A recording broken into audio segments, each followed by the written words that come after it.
Welcome to the fourth and final video in my servant coin guides. First of all, I'd like to apologize for how long it took me to make this video. The first three I covered pretty fast, but then all kinds of stuff happened and I only just now got around to making this one. Luckily, this one is also the most simple one of the four. So in this video, I'm gonna explain what Grail Casting is and how it works.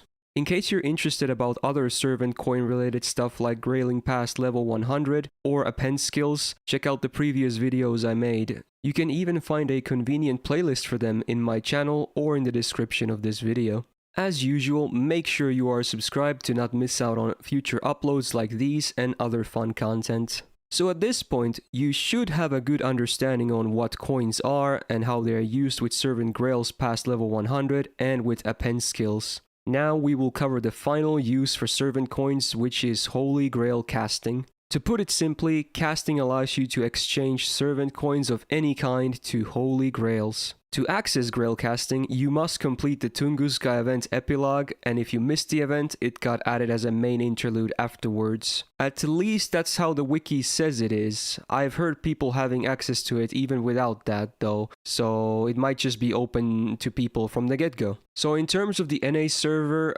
they might actually bring this feature early if it's true that you actually don't need to clear Tunguska, because they did bring us coins early to begin with, so I'm actually hoping it will drop sooner than later, instead of us having to wait over a year still by the time of recording this video. Now, to access Grail Casting, you will move into the DaVinci Workshop tab and scroll down until you see it. First off, you will see the gauge that is tracking your progress toward a Holy Grail, and as you can see, you need 2,000 servant coins for one Grail. To start casting, simply tap the button below the gauge, then it will display a list of all your owned servant coins. So then you need to sacrifice 2,000 coins total to cast a Grail. Luckily, it doesn't have to be 2,000 coins of just one specific servant, you can combine them from as many as you want. But, like I just said, this process will sacrifice the coins, so you will lose them in favor of getting the Grails.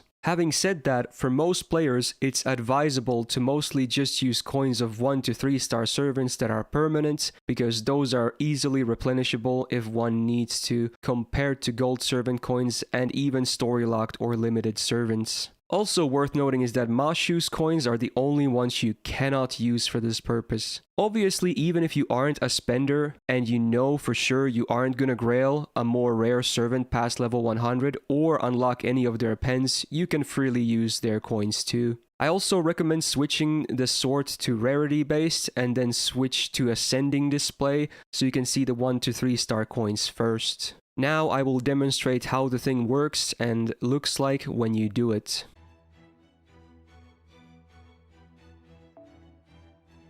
As you can see, I can freely adjust the amount of coins I want to use of every servant with the handy slider, and then the coins get added to the gauge at the bottom right, which tracks the progress toward a Grail.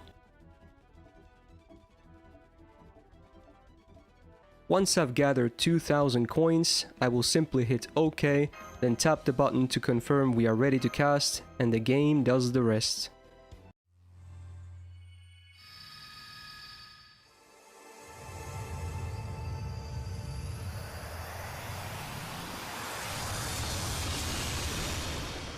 Your coins are now depleted in exchange for a fresh new Holy Grail. How nice. Now you can't just do this over and over again, there are some limits even besides the coins. The game allows you to cast 2 Grails per month, so that means you can sacrifice up to 4,000 coins every month for up to 2 Grails. The casting cooldown resets the same time as the monthly Mana Prism shop does. Now, for most players that are not big spenders, you will not be able to cast 2 Grails every month in the long run, so the cooldown really won't be a huge deal in my opinion. Only the actual big whales can get 2 Grails every single month. Also a word of warning, when you select coins to be added to the cast, it basically locks them into it, and if you have any coins still locked into the tracking gauge when the month ends, they will be lost. So I would heavily advise only to lock in coins when you know you can reach a full gauge of 2,000 coins, so make sure you count the stuff beforehand. So that pretty much covers all you need to know about Holy Grail Casting. Personally, I think it's an amazing feature that will make grailing more servants up to level 120 much more realistic by having access to up to 24 bonus grails every year, but this will obviously depend on the spending level of the player. Nonetheless, I think it will help everyone to an extent, and it's nice to have a use for coins that you wouldn't normally use anyway. If you enjoyed this video, press the like button and check out the other servant coin guides that I made too to answer all the other questions you might have about coins. You can also leave a comment on this video and I'll do my best to answer you. With that, I hope you guys have a great rest of your day and a peace out.